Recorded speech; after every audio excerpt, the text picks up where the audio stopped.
Welcome to Never Rewrite. I'm Isaac Askew. And I'm Jeffrey Sherman. And today we are discussing minimum viable products, not to be confused with most valuable players. MVPs. Yeah, I thought this would be an interesting topic for us, mainly because I've run into some questions around what the minimum viable product should look like. You often have times where you're trying to cut something even smaller than it is, and you get a lot of pushback from either your if your MVP is like an internal company thing, you get pushback from other stakeholders on what it should be to be viable, or if it's like for an external client you're doing for freelance work, you might get pushback there from things that you're like, no, no, no, no, that thing's a differentiator for me. We have to have that in there. So I thought it might be good to talk about what an MVP should look like and what to do to kind of understand where that line is drawn. Okay. I'm actually remembering that I read The Lean Startup, which is where the whole concept of the MVP came from. But we'll have to put in the show notes or tell you to look on Amazon. I don't remember who wrote it. It was a very good book, or I thought it was a very good book, but it's at least 15 years ago. So from that book, the idea of an MVP is it's get something out there as fast as possible that it lets you test the idea. Right. That's it. So famous examples of things that you don't need in an MVP that I've heard of.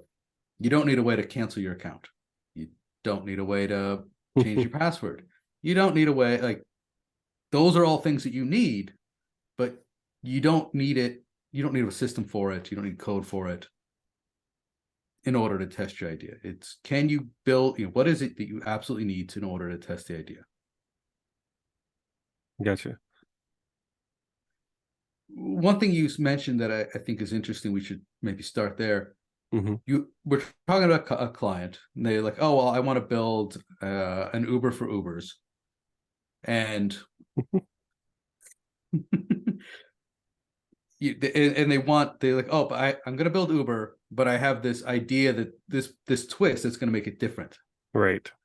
And you're like, well, okay, well, and you're like, oh, okay, but the MVP of an Uber is Uber, and then we'll build your twist.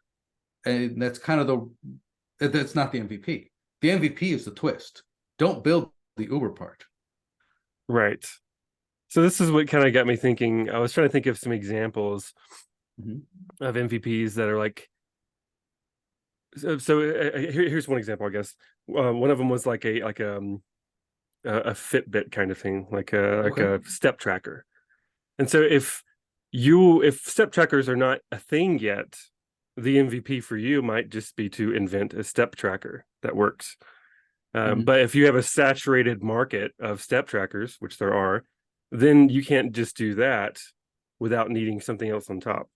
So if you were talking to a client, you're like, let's just get the step tracking part back. You could see the client going, well, no, there's a billion other people doing step trackers. What this makes ours unique is we have something like Peloton. We have like a bunch of workout videos, as well, or some kind of benefit on top of that. And so knowing that is really what helps you understand whether or not that MVP is like the thing they want in it is required. So in that case, they're conceiving it wrong, because the step tracker is not the MVP. The step tracker isn't even something that they should build. They should not have their own brand. If step trackers are a saturated market, the thing that they should build is the Peloton piece that, in this case, we're saying classes. You should find a existing step tracker that already exists in the market, hopefully many of them, and write software that lets you do a class with the step tracker. And that's the MVP. Later on, maybe you partner with some factory in China or wherever, and you get your own branded step tracker, but that's not part of the MVP. Dude, there's no, if it doesn't have any brand differentiation, then it's not part of the MVP. You should leverage something else.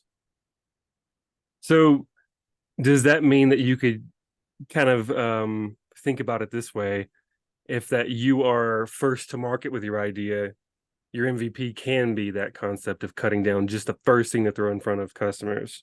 But if your idea is not unique, your MVP has to be leveraging something that already exists so that you can focus all of your energy on that differentiator rather than reinventing the wheel, then adding the differentiator. Correct. An MVP has to be unique. Mm-hmm. If it's not unique, then it's an also ran. It's on It's what? no longer, it's an also ran. It's no longer a minimum viable product. Somebody else has already proven the product. So in the step tracker example, somebody has done the MVP for step trackers. Step trackers are now a thing. Mm-hmm. You can buy step trackers. You don't need an MVP for step trackers because the product has been proven. You don't need to test and Got prove it. the product. It's proven. So now you're testing a new way to the thing that you're doing now is you have an MVP for the new use case for the step tracker. Yeah, I think an important distinction there is like the proven part you're talking about. Mm-hmm. Because I think a lot of times when people think about their MVPs, they're thinking, I want to get my product out. Whereas you're going, well, no, no, no. You want to test and see the viability of the thing first. So that's an interesting concept Mm-hmm. for the MVP. If someone's like, I want to start my own step tracking company, Mm-hmm.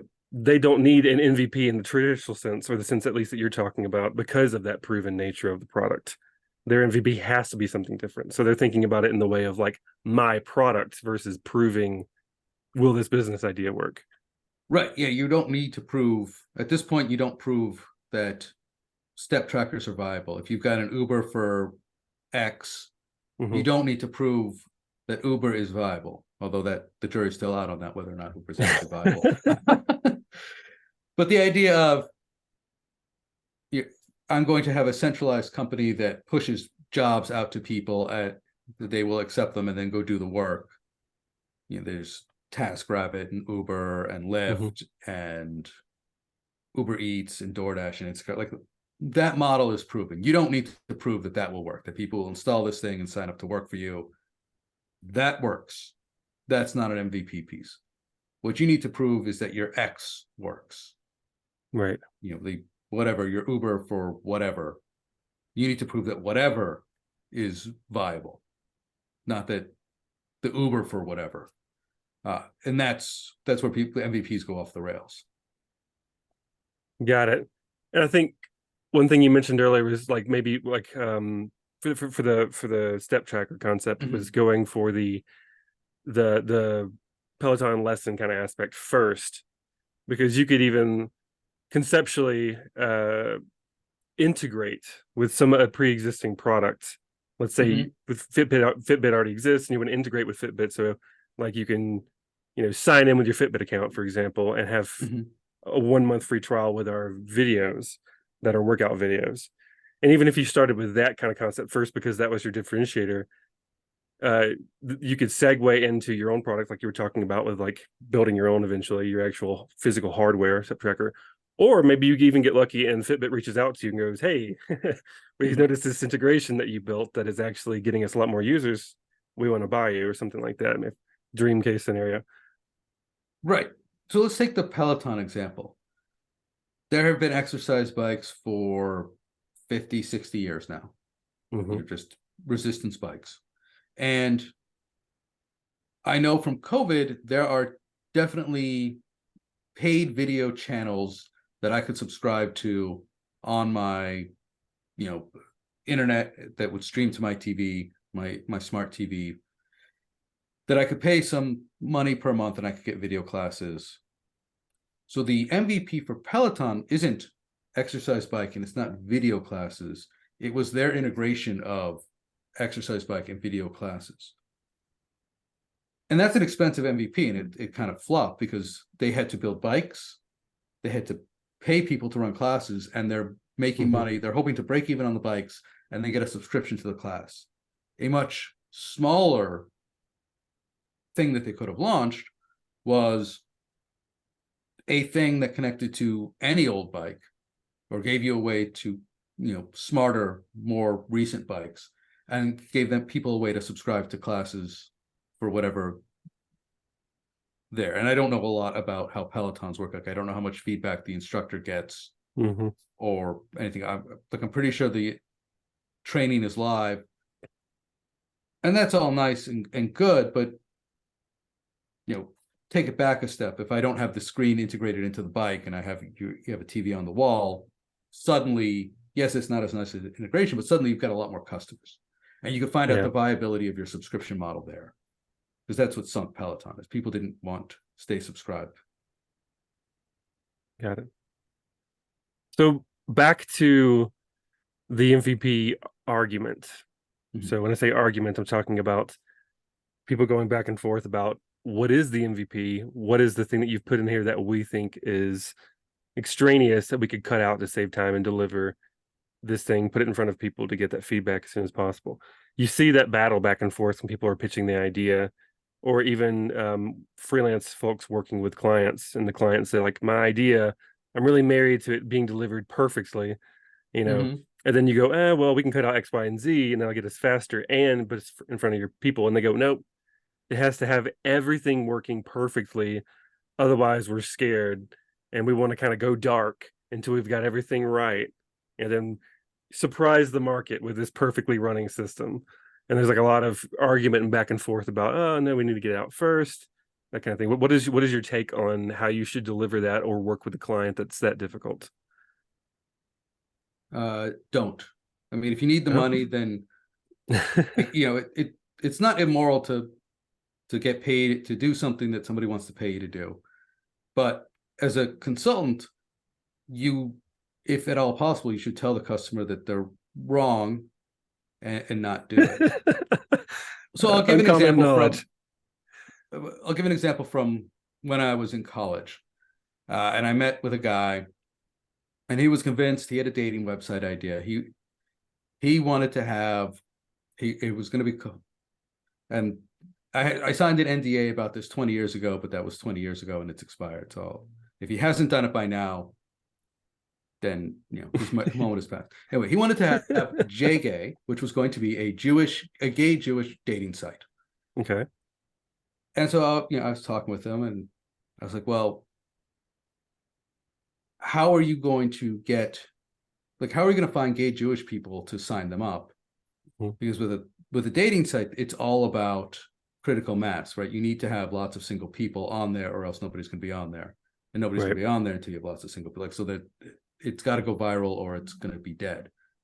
And he was very concerned about, well, how are we going to set up this thing and the dating and keeping people from cheating, and very much a not what is the thing the kids use these days with the swipe right? Oh, I know what you're talking about, but I've forgotten the name of it too. I've totally forgotten the hookup thing. Anyway, the foibles of being married. And he was very concerned about, and I don't want anybody to steal my thunder. People see that I've got this idea, people might steal it. I'm like, no one's going to steal it. Mhm. So as I recall it, I pointed the guy to, like, here is out of the box dating website thing. And I remember that there was some of the examples that the out of the box software had. This was a proto SaaS, because this is like 2000, so you didn't have SaaS back then. But like, I remember there was a Star Trek dating website for Trekkies and some other equally obscure stuff. I'm like, look, you pay these people $500, they'll set it up, and then you pay them whatever per month. You don't need me. But still, if you expect people to subscribe, you need to figure out how you're going to get the gay Jewish people. Don't worry about setting up the software. So for that guy, an MVP would not have been a working dating website. Mm-hmm. It would have been a blank page, a registration page saying, hey, JGay is coming soon. Right. I'm not even going to take your money. I just want your email address. Can I email you, JGay coming soon. Sign up here to be one of the first to know. Got it. And not just put, so subscribe, get me your email address, and I'll email you later. And the MVP is prove that you can get gay or people who are interested in dating gay Jews to your list. And if you can't prove that, then you don't have anything. And so the MVP is not even a dating website or working software. It's a subscribe page. That is such an interesting concept because my brain has always been wrapped around the MVP, maybe just because I'm an engineer, it being a product. And this a couple times this talk you've talked about it being like a proving of your viability. So the idea of it just being throw a subscription page out there in front of people or just gauging interest is such a core component of that to me. It really helps me kind of reshape how I'm thinking about MVPs. So instead of like me going immediately, I'd love to build that thing that seems like really interesting to build, step back a moment and go like, wait a minute. First of all, let's prove, does anyone even care about this? Do you have a list Mm-hmm. of people? And if that person can say, yeah, we actually got, 30,000 people excited to use this thing, and you go, whoa, whoa, whoa. And then from there, maybe, you can go along with your engineering mindset and build stuff. But that really kind of helps give me a paradigm shift there. I like that. Right. Because remember, it's viable, and you need to find viable as soon as possible. The minimum viable product is supposed to prove or disprove that it can work. And you want Mhm. to, the idea of minimum is so that you can get it out, so that you can learn that you can find out viable with as little effort and little resources as possible. So in this example of JGay, if he had set up the landing page and gotten his list, and I'm sure he could have paid advertisements on newsletters and Mhm. Jewish groups and whatever blog posts and things of that nature. If he could have gotten himself 1,000 people subscribed, then it would be worth going to the next step, which would be out of the box software. Just turn it on, send out the email to people, see if they sign up, Right. and then he could collect money. And if that worked, then the next step is, okay, now start customizing. Right. Right. Make it actually Jewish so that you could have, I don't know, throw events around the holidays, Mhm. mixers and mingles, something like. But none of that stuff, like customizing a dating website package to know about Jewish holidays, is not MVP. Right. Yeah. It's a lot of extra effort to put into something that people might not even ever see. So Right. get your audience first. It makes a ton of sense. Yeah. Right. Like, prove before you build any of this stuff, prove that there are gay Jewish people who want to meet online Yeah. I think maybe in the enough concept, quantity to make it worth your while. right. I think maybe the concept for a lot of people is if I build an incredible enough product, I don't have to prove that because they'll flock right to me. And I think that's where people are disconnecting, or at least me That sometimes. is true, but you are not Apple, Nope. and Apple flops. People Hmm. don't remember it, but Apple flops. I'd say like 1 out of 6 times. They go dark and they announce this amazing thing and it flops. The Apple Newton was a flop. Uh, I can't remember. There was some of their computers were flops, like the Lisa, maybe, or was that the big hit? Anyway, Apple has flopped lots of devices. Okay. About 1 out of 6. Apple TV, like the actual device, was a flop. Apple networking was a flop. Um, Apple servers were not particularly successful. There are lots and lots of flops under Apple's thing, but Apple's a giant corporation, and if they lose $1 billion on something, they just wake up the next day and make $1 trillion more. You are not Apple, right? The whole idea about MVPs and lean is you want to take your shot. You want to find out as much as you can for as little as it costs you. Yeah. It's a good quote for the episode. So it doesn't matter the product that you build or the idea that you have in that concept. It matters the interest in your idea because everyone's got ideas. You know, Mm-hmm. everyone is always like it's like a meme at this point where someone messages their developer friend, "I have an app idea," and you're like, "Oh God, here we go again," because they want you for that. But yeah, if they uh, could say, "I've got an app idea," and here's a list of 10,000 people who are interested in signing up today for it, if we had it, then you raise your eyebrows. It sounds like. yeah, I'm like, oh, okay, yes. I mean, honestly, if somebody came to and said, I have an app idea and here's 10,000 people, I'd be like, okay, cool. Here's, 24 companies that will build it for you. It's like $25,000. True. Like the day Yeah. of an independent person building apps is long gone. Right. But I think one thing that comes up with MVPs that is not well understood is it's a confidence thing. People are not confident in their ideas. Mm. And so the whole idea of, oh, I'm going to make this thing so amazing, it's going to be so amazing, and people are just going to flock to it. It's the exact same thing of, oh, I can't go talk to this girl at the bar because I'm not buff like Arnold Schwarzenegger and a movie star. But if I was, I'm going to go out and I'm going to become a movie star. I'm going to get really super buff, and then that girl's going to want to talk to me, and then I don't have to deal with the shame of rejection. Interesting analogy. It's just that it's the exact same thing. It's the avoidance of potential rejection. And so you have to embrace that. You have to embrace the idea that your idea might flop. It probably is going to flop. Most ideas are bad. Most of my ideas are bad. And you just got to get used to the idea of, okay, well, this idea may or may not be good, and I need to find out as soon as possible, because if it's not good, I need to come up with another one. Mm-hmm. And you take the pain and the sting out of it by like, look, it's not that I'm not good, it's that my idea wasn't good, but I come up with ideas. I'm a person who comes up with ideas, and lots of ideas are bad. Yeah. Being able to fail fast and not take an ego hit with it, and then just discard it and go to the next idea, and then until you finally find one that hits. That's Yes. it's a powerful discipline there, I think. Yeah, it's not easy. Well, all right. Any other parting thoughts about MVPs before we wrap up this episode? Any other anecdotes you've got or anything? I'm trying to think. Yeah, so I guess I'm saying, contrary to people who think, oh, don't concentrate on the word product, concentrate on the word viable, right? So instead of minimum product, minimum viable. And you want to almost think of it as a series of tests. What's the least amount of thing you could do to prove that there's interest? And once there's interest, what's the least you can do to prove that people will actually do, follow through? And then you can build the product.